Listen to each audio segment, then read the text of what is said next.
Bonjour à tous. Aujourd'hui avec Tiki, nous allons vous partager notre avis sur 28 ans plus tard, le dernier film de Danny Boyle, un film qui fait suite à 28 jours plus tard, qui était sorti en 2002, qui avait tout raflé, qui avait fait chavirer le box-office en son temps, hein. Rappelons que c'était une petite production de quelques 8 millions de dollars qui en avait rapporté pas loin de 90.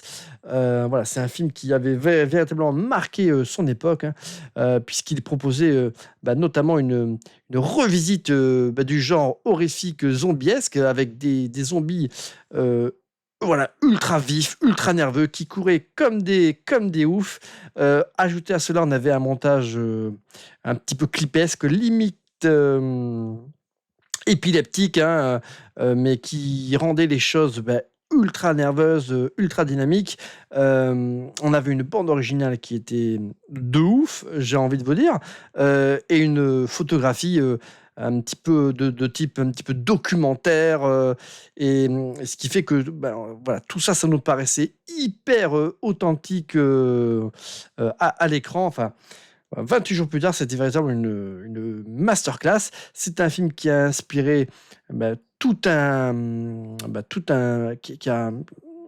qui a été, on va dire, à l'aube d'un renouveau du film de zombies et pas que, hein. Il a également inspiré pas mal comme ça là, de sorties en termes de jeux vidéo. L'un de ses plus beaux rejetons, c'est bien évidemment The Last of Us, qui doit énormément comme ça à 28 jours plus tard, hein, dans son inspiration, dans son traitement là, comme ça, là, des zombies. Donc, après ce méga succès au box-office en 2002, Danny Boyle récidive en 2007 avec 28 semaines plus tard, hein. Donc là, il est crédité en tant que producteur puisqu'il avait confié la réalisation de ce film à Juan Carlos Fresnadillo, hein, qui est qui n'était pas un peintre, hein, qui a fait un excellent travail sur 28 semaines plus tard, qui est tout aussi excellent que le premier film. Je dirais même que je le préfère même plus que le premier, à titre personnel. J'adore 28 semaines plus tard. C'est un film qui a coûté pas loin de 16 millions, je crois, de dollars, qui a fait un joli résultat au box-office sans atteindre les sommets là, du premier film, puisqu'il a réalisé, je crois, entre 65 et 70 millions de dollars de recettes à l'international, ce qui est bien suffisant pour en faire un gros succès au box-office, hein. Euh, on pouvait s'attendre, suite à ce deuxième opus, avoir poupé un troisième film de cette saga à court terme, et finalement, il n'en a rien été. Alors, voilà, rappelons que, comme je l'ai dit, hein, que Danny Boyle n'avait pas spécialement envie de lui-même de réaliser 28 semaines plus tard, hein. Voilà, ça lui disait rien de nouveau d'être en charge comme ça d'un film de zombies. Pour autant, pour 28 semaines plus tard, il avait fait partie comme ça là, de seconde équipe. Il avait réalisé certaines séquences, et en se prêtant à ce petit jeu, ça lui avait finalement redonné le goût là, du film de zombies. Et même si avant le tournage de 28 semaines plus tard, il n'avait pas lui-même envie d'être crédité à la réalisation, le fait d'avoir participé donc au tournage de 28 semaines plus tard, ça lui a donné envie après, derrière, d'enchaîner quelques temps après sur un troisième opus. Donc c'est un projet quand même qui avait jamais quand même assez tôt dans sa tête à Danny Boyle. Bon, un petit peu après, donc avec son compère Alex Garland, hein, qui était le scénariste là, du premier volet, ils ont travaillé sur, je crois, Sunshine, et à partir de là, il y a eu un différend artistique entre les deux amis. Et c'est ce qui a fait que pendant pas mal de temps, ils ont, en tout cas au niveau professionnel, pu collaborer ensemble. Ça aussi, ça a fait partie là, comme ça, là, euh, des événements qui ont fait que ce troisième opus, il a mis du temps à accoucher. Il y a eu plusieurs versions d'ailleurs d'une suite à 28 semaines plus tard, hein. Dans la tête de Danny Boyle, cette suite, ce devait être logiquement 28 mois plus tard. Mais voilà, le projet ayant changé plusieurs fois de forme, de scénario, avec le temps, c'est devenu limite une arlésienne. Et quand les choses ont fini par se remettre en place, hein, puisque quand Alex Garland a fini par proposer un scénario qui a retenu l'attention là, de Danny Boyle, ce projet finalement s'était mué en 28 ans plus tard. Et qu'est-ce que ça fait du bien de retrouver Danny Boyle et Alex Garland réunis là pour nous livrer une nouvelle fois une vraie petite pépite, hein. Alors, au montage, on retrouve John Harris, hein, à la photographie, Anthony Dodd Mantle, hein. C'est une voilà, coproduction Columbia Pictures, Decibel Film, hein. Donc, c'est un film qui dure voilà, pas loin de 2 heures. C'est un film qui est interdit en France au moins de 17 ans. Et je peux vous croire que son interdiction, elle est méritée, hein. C'est un film qui est loin d'être tout public. Qu'est-ce que ça raconte ce 28 ans plus tard, hein? Donc, 28 ans après que le virus de la fureur eut décimé l'Angleterre, le Royaume-Uni est plongé dans une vaste zone de quarantaine. Seules quelques poches de survivants tiennent encore. Sur l'île fortifiée, alors c'est, je crois qu'il ne prononce pas véritablement son nom, mais c'est en tout cas c'est une île que l'on retrouve dans la région là de Lindisfarne, dans le nord, dans le nord-est de l'Angleterre, hein, un petit peu en dessous là de l'Écosse. Spike, 12 ans, rejoint pour la première fois son père Jamie, incarné par Aaron Taylor Johnson, hein, lors d'une expédition sur le continent. Là-bas, il découvre des infectés ayant muté, des communautés humaines impitoyables et peut-être un espoir de sauver sa mère malade. Voilà le synopsis de ce film. Donc, rappelez-vous, à la fin de 28 semaines plus tard, on avait voilà, une petite séquence qui nous montrait comme ça l'invasion là, des zombies en France, et notamment là, sur le Trocadéro à Paris, hein. Donc, ce qui laissait penser que cette épidémie là, de zombies allait frapper toute la planète. Donc 28 ans plus tard, le cadre qui nous est proposé est un petit peu différent, on va dire. A priori, l'épidémie aurait été contenue au Royaume-Uni, en fait, hein, et toute l'île de Grande-Bretagne, enfin les îles de Grande-Bretagne seraient, on va dire, en quarantaine, hein, depuis des décennies. Et on va dire que le reste du monde aurait a priori réussi à se préserver là, de cette épidémie.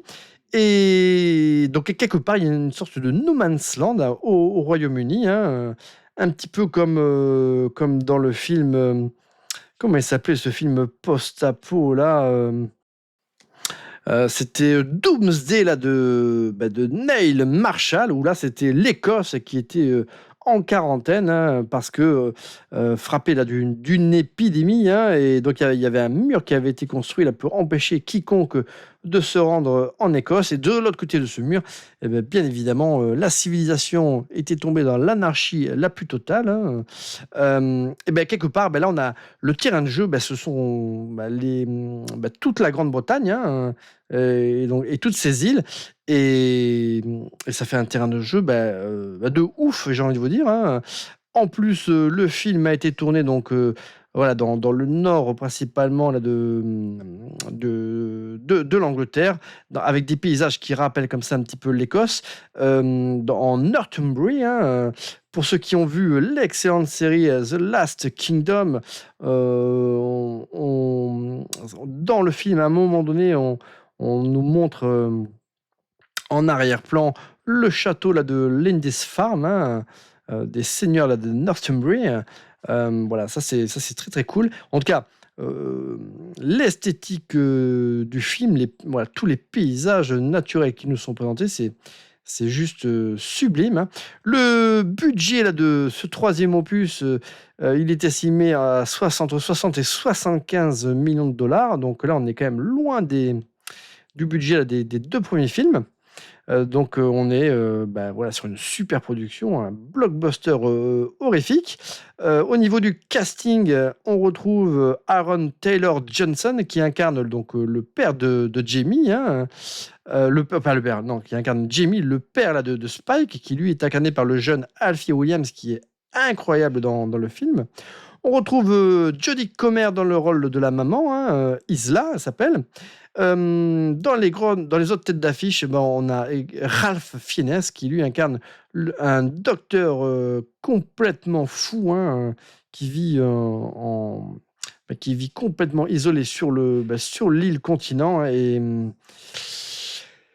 enfin, voilà, je vais pas vous spoiler, mais voilà, il lui manque, voilà, il a quelques, à mon avis, quelques neurones qui ont explosé lui.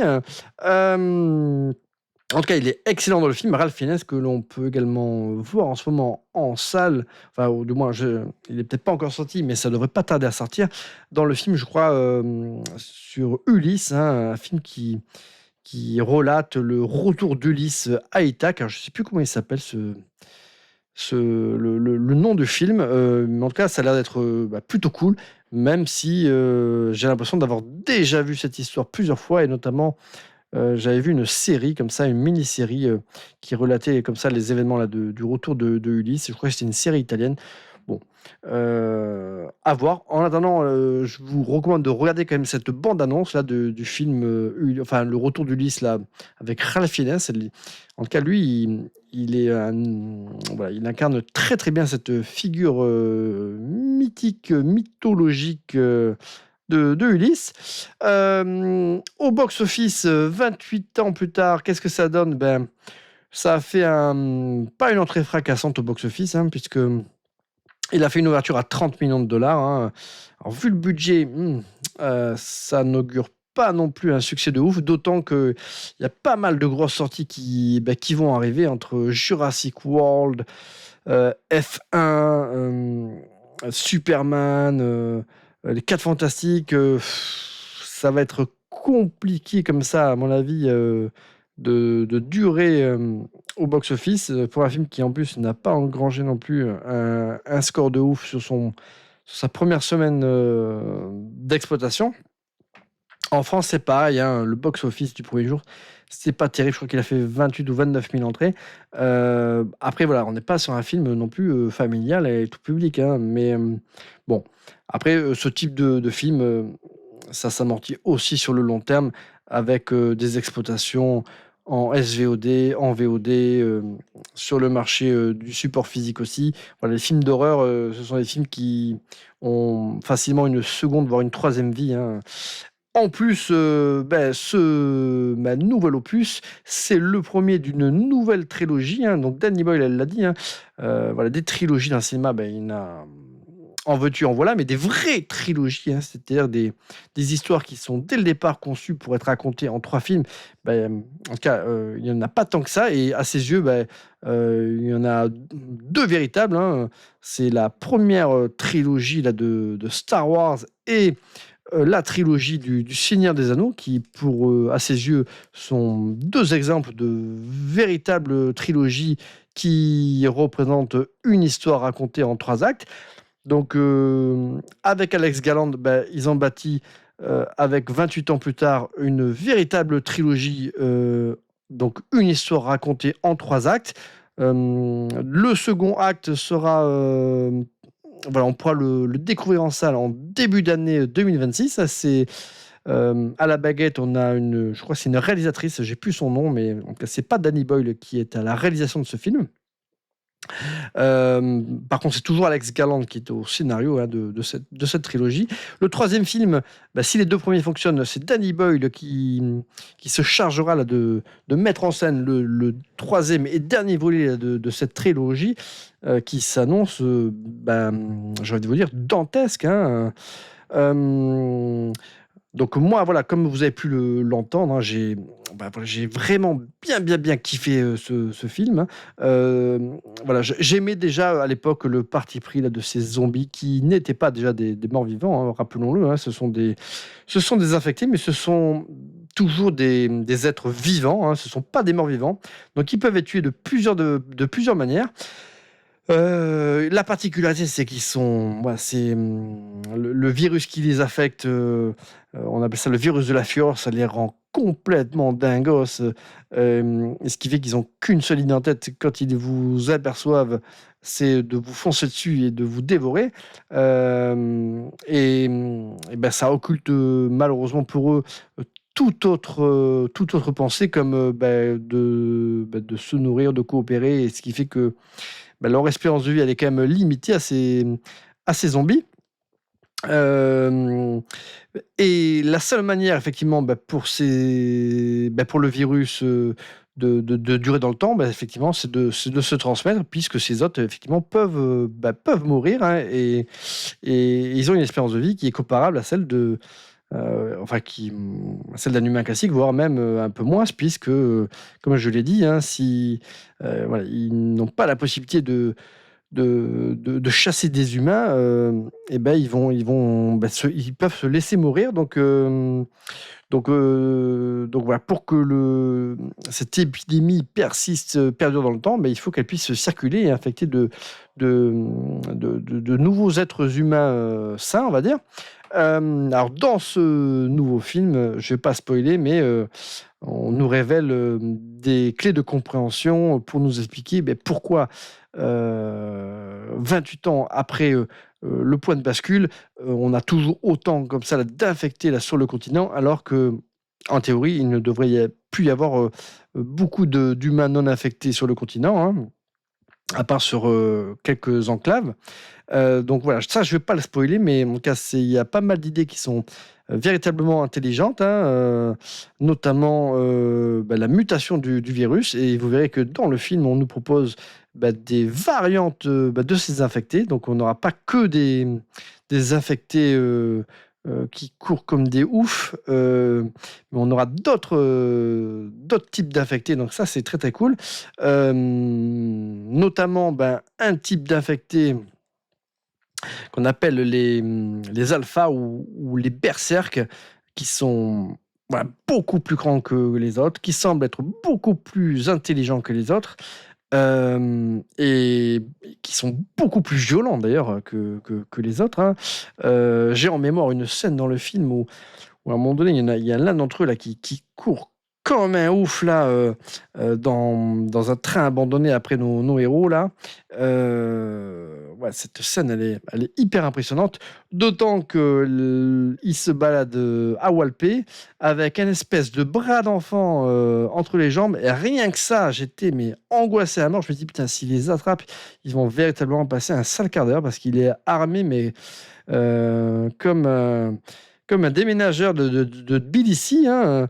En tout cas, le film, je l'ai trouvé très très sympa. Peut-être moins, euh, peut-être moins bon entre guillemets que l'idée que je m'en étais fait. Au départ, d'ailleurs, je n'avais pas forcément conscience que ça allait être le premier acte d'une trilogie. Donc c'est ce qui explique parfois qu'il peut y avoir peut-être un faux rythme. Dans les points, on va dire, négatifs que je peux avoir aussi, dans les petites réserves, j'aime le cinéma de Danny Boyle, mais c'est vrai que des fois, je trouve que son côté un peu clipesque, ça a tendance un petit peu à me gêner. Et au début du film, ouais, ça me gênait un petit peu, là, le fait qu'il y ait voilà, tout cet aspect clip, euh, voilà, de montage hyper rapide. Voilà, ça me sortait un petit peu du truc. Par contre, il y avait une ambiance sonore qui était véritablement du tonnerre, une bande originale qui était ouf. Après, par la suite, ce côté clipesque qui me gênait, ce côté épileptique, ça s'est un petit peu atténué. Et on va dire que j'ai un peu moins ressenti cette gêne que j'avais, on va dire, dans voilà, le premier quart du métrage, où vraiment, je j'avais du mal à adhérer à ce parti pris artistique. Par contre, le film, voilà, il propose une photographie de ouf. Comme je l'ai dit, des décors naturels magnifiques, hein, voilà, cette région comme ça là, de Northumbrie, et du côté de Lindisfarne, c'est juste sublime. Il y a quelques décors post-apo qui nous sont proposés, qui sont pareils de toute beauté. Les effets visuels sur les différents types d'infectés, pareils, sont dingues. Dans le film, à un moment donné, donc le Spike, donc le gamin, va rencontrer donc le personnage incarné par Ralph Fiennes, hein, parce il a appris que c'était un ancien médecin qui vivait tout seul comme ça sur le continent, mais voilà, avec qui il fallait quand même se méfier parce que a priori il avait quand même un ou deux neurones qui avaient pu avoir sauté, hein. Vous avez pu le voir dans la bande-annonce. À un moment donné, dans la bande-annonce, on voit il y a comme une sorte de temple comme ça en pleine nature avec plein de montagnes de crânes. Enfin voilà, visuellement, c'est très très très joli. D'ailleurs, j'ai appris que c'était un petit peu c'est une inspiration de ce que l'on appelle la colline des croix c'est en Lituanie, hein. Donc il y a une colline comme ça où il y a plein de croix. Et visuellement, ben, ça ressemble un petit peu à ce qu'ils ont voulu recréer dans le film avec toutes ces monticules là, de crâne humain là. Et c'est vrai que visuellement, c'est très très beau, hein. C'est glauque, mais c'est plutôt classe. Euh, voilà. Après, ce que j'ai pareil aimé, hein, c'est le fait d'avoir voulu créer dans ce nouveau contexte voilà, une nouvelle dimension, d'avoir ouvert sur une nouvelle dimension à cette saga des 28, hein, où là, un petit peu à la manière d'un Seigneur des Anneaux, on va créer voilà, tout un univers avec des communautés. Maintenant, on a ces infectés avec ces différents types d'infectés et on apprend que eux-mêmes peuvent avoir quelque part une sorte d'organisation entre guillemets plus ou moins communautaire. Euh, donc il y a tout ce background là empli comme ça là de mystères. Donc avec voilà voilà, ces petites communautés d'humains, d'infectés, ce monde qui s'apparente un petit peu à un no man's land. Il y a voilà, vraiment une ampleur au niveau enfin une profondeur narrative, hein, qui a été voulu, hein. C'est-à-dire qu'ils ont vraiment voulu créer un background qui se prête à un développement comme ça de films dans un univers qui se veut du coup beaucoup plus ouvert et moins fermé que les deux précédents films. Donc dans ce contexte de 28 ans plus tard, on peut imaginer voilà, une multitude comme ça d'histoires qui pourraient être racontées, hein. Donc il y a bien sûr cette trilogie, hein, qu'on aura l'occasion de voir. Bah, en tout cas, ce qui est sûr, c'est qu'on aura les deux premiers films. Le troisième, ça dépendra des résultats au box-office de ces deux premiers. Mais si ça fonctionne, on peut envisager d'autres films se déroulant dans cette temporalité et peut-être même des séries, hein. Ce que j'ai aimé donc, dans ce film, donc, c'est cette ouverture sur quelque chose de plus grand que son sujet, avec également ces communautés d'humains, hein, voilà, certaines qui fonctionnent, on va dire, qui ont essayé de se regrouper pour recréer une forme de communauté, de civilisation structurée. Et puis, et à la fin là, de ce premier film, on voit qu'il y a aussi d'autres communautés d'humains qui vivent de manière complètement anarchique, complètement chaotique. D'ailleurs, il y a un petit hommage à Orange Mécanique que j'ai trouvé savoureux dans cette approche visuelle et identitaire là, d'une communauté en particulier là, d'humains complètement anarchiques. Donc ça, j'ai trouvé ça sympa et ça ouvre d'ailleurs une perspective tout à fait réjouissante pour le prochain film, hein, où vraisemblablement la menace ne se limitera pas à ces infectés. Le fait aussi qu'on ait des infectés qui est mutés avec des rampants, des alphas, ça peut laisser imaginer qu'on ait d'autres types d'infectés dans les précédents opus, hein, et pourquoi pas un virus qui ait pu même éventuellement contaminer des animaux, on n'en sait rien. En tout cas, voilà, ça peut être matière à ce qui est pas mal de créativité, hein, donc ça c'est très très cool. Voilà, comme je l'ai dit, le film, à plusieurs moments, ouais, il m'a quand même fait flipper, hein, moi, c'est vrai que, bah, déjà, dans les 2 premiers films, ces zombies-là qui filent comme des flèches, qui courent comme Usain Bolt, bah, ça me génère un stress de malade, et en plus, quand on les voit à poil avec, voilà, leur 3e bras d'enfant, là, on se dit: «Mais oh, mais qu'est-ce qu'il va me faire? Échappons-nous!» Ça m'a terrorisé, hein, je m'en suis pas remis. Mon pauvre Tiki, heureusement que toi, tu n'as pas pu aller voir ce film, parce que je pense que tu aurais été, terrorisé, hein, en tout cas, voilà, moi, 28 ans plus tard, même si j'ai peut-être pas pris la claque, ultime que je m'imaginais, bah, j'ai plutôt bien apprécié le film, et surtout j'aime, la promesse, surtout de ce qu'on va aussi avoir par la suite, avec toutes les ouvertures qui ont été faites, avec celui-ci. Donc là, véritablement, il me tarde, début 2026, de pouvoir voir ce qu'ils vont nous raconter, d'autant que le prochain film devrait être, en tout cas, devrait mettre Ralph Fiennes, euh, on va dire, on va dire un peu plus au premier rang qu'il ne l'était dans ce film-là, hein. Je ne sais pas si ce sera le personnage principal du second film, mais en tous les cas, ça a été dit, son rôle sera un des rôles majeurs du second film. Il faut savoir que, voilà, petite anecdote sur le tournage, certaines séquences ont été filmées avec un iPhone 15 Pro Max, hein, donc ça, c'est pas une première, hein, ça avait déjà été fait sur d'autres films, mais là, voilà, il y a un certain nombre de séquences qui ont été tournées avec un iPhone 15 Pro Max, et l'effet voulu, par Danny Boyle, c'était, pour qu'il y ait, voilà, un peu plus de proximité entre le spectateur et ce qu'il a, sous les yeux, et notamment, quand il y a eu quelques séquences comme ça d'attaque avec des zombies. Mais en cas, le film n'a pas été tourné en intégralité en iPhone 15 Pro Max, comme j'ai pu le lire, sur internet, ça c'est faux. Mais en tout cas, voilà, certaines séquences bien choisies, l'ont été, et franchement,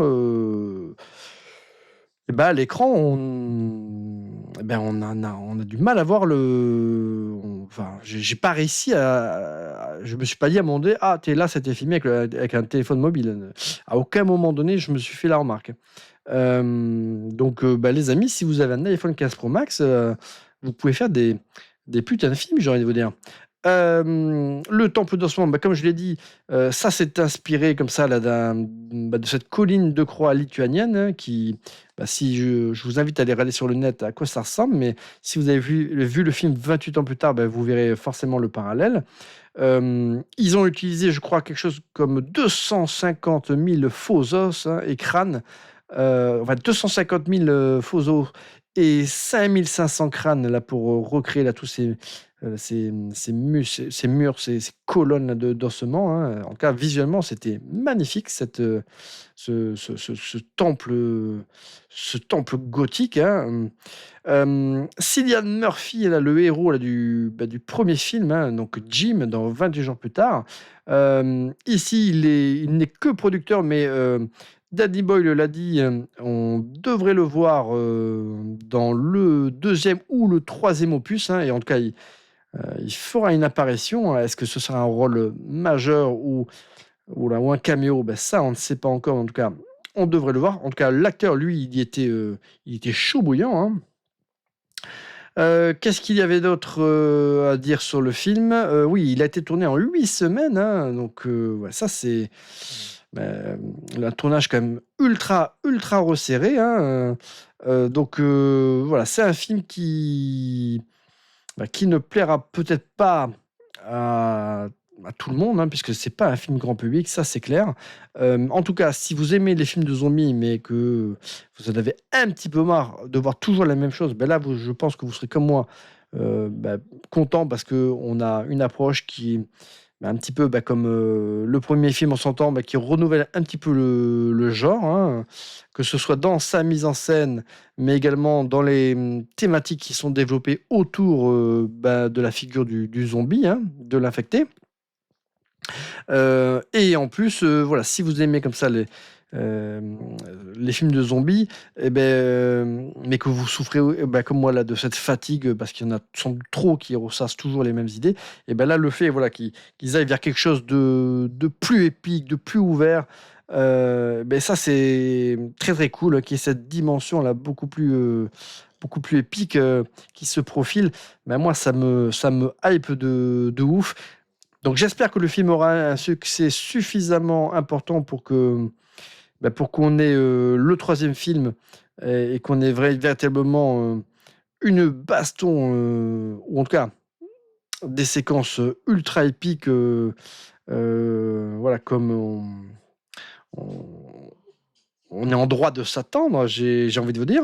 En attendant, ce film-là, voilà, j'ai pas boudé mon plaisir. Il y avait quelques séquences, peut-être, allez, que j'ai trouvé peut-être un peu plus faiblarde.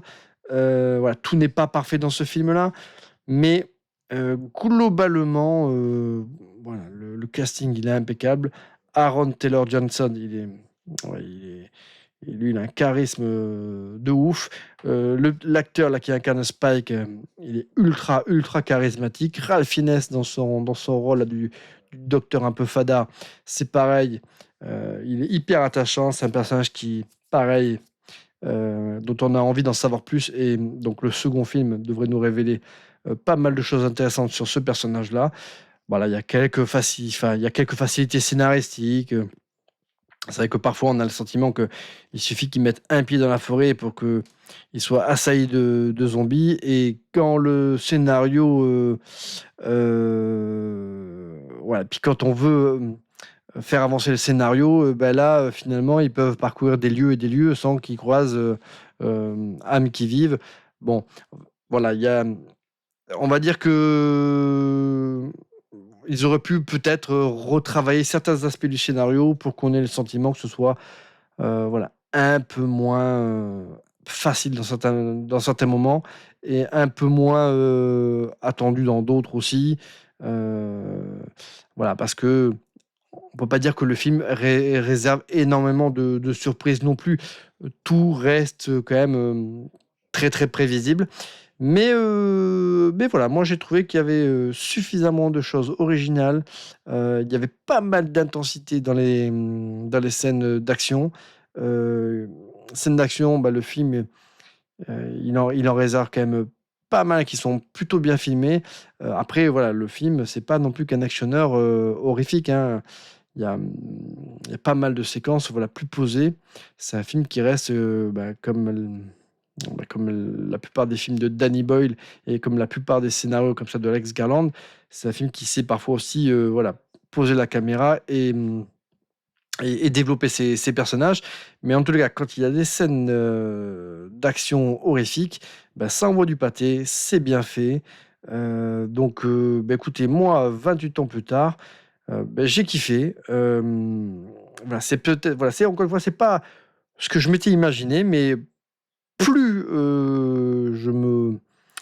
plus je repense au film, puis je, ouais, plus je prends le temps de faire un retour sur ce que j'apprécie sur le film, plus je me rends compte que finalement, c'est, c'était la meilleure chose qu'il pouvait faire, hein. C'était la meilleure approche qu'il pouvait avoir. D'ailleurs, Alex Garland l'a dit, hein, avec 28 jours plus tard, ils ont énormément inspiré d'autres artistes, d'autres créations. Et le fait qu'ils aient pas pu faire ce troisième opus aussi rapidement qu'ils l'auraient voulu, hein, alors un coup c'est Danny Boyle qui voulait le faire, mais il s'entendait plus avec Alex Garland, il avait pas réussi à mener à bien son 28 mois plus tard. Après par la suite, c'est Alex Garland qui avait proposé un scénario, mais qui n'avait pas convenu, qui n'avait pas motivé de ouf Danny Boyle, et puis ils n'avaient pas forcément non plus le budget pour le développer. Donc finalement, ça a mis quasiment 18 ans pour qu'ils puissent lancer le chantier là, de ce 28 ans plus tard. Mais comme il le disait Alex Garland, le temps leur a permis aussi d'emmagasiner pas mal d'idées, de faire mûrir certaines idées. Et du coup, sans doute que le film que l'on voit aujourd'hui est meilleur que celui qui nous aurait proposé voilà, quelques années après la sortie de 28 semaines plus tard. En tous les cas, on aura une idée précise de tout ça quand les 3 films seront sortis en salle. Et moi, il me tarde de voir cette histoire racontée dans son intégralité. Donc, voilà, si vous allez voir ce film, attendez-vous à voir la première partie, le premier acte d'une histoire racontée en 3 actes. Mais par contre, voilà. Encore une fois, c'est un film qui réserve quand même des scènes chocs. Donc, si vous n'êtes pas trop fan des films d'horreur, et voilà, c'est peut-être pas le film que je vous recommanderais. Mais si vous aimez les bons films d'horreur qui sortent des sentiers battus, voilà, vous pouvez pas vous permettre de passer à côté de ce film-là, d'autant qu'il y a une bande originale qui est très très bonne. Écoutez, dites-moi dans les commentaires si vous avez vous-même vu ce film, si vous avez envie d'aller le voir, ce que vous en avez pensé. Mon Tiki, toi, mon pauvre, j'ai pas pu t'amener en salle parce que il laisse pas entrer les perroquets. Mais franchement, je pense que voilà, tu n'aurais pas apprécié. Voilà, si tu avais vu cet alpha courir vers toi, armé comme un beau diable, je pense que tu aurais fait dans son slip, comme on dit. Ouais, c'est ça, arrête de te foutre de moi. J'ai regardé bien que ça. Ah non, mais c'est quoi cette blague? Tu vas te prendre un coup de bec. Mais non, Tiki, franchement, je suis persuadé que si tu avais assisté à cette séquence-là, tu te serais blotti dans mon cou comme un bébé, tu aurais sangloté. Ouais, tu vas voir. Regarde si je sanglote. Prends-moi pour une. Non, écoute, allez, Tiki, allez, c'est bon. Allez, les amis, c'est tout pour cette petite vidéo. J'ai remis le Tiki dans sa cage là, qu'il n'aurait jamais dû quitter. Dites-moi dans les commentaires si vous avez kiffé ce film et si vous avez envie d'aller le voir. Et je vous dis à très bientôt pour une prochaine vidéo.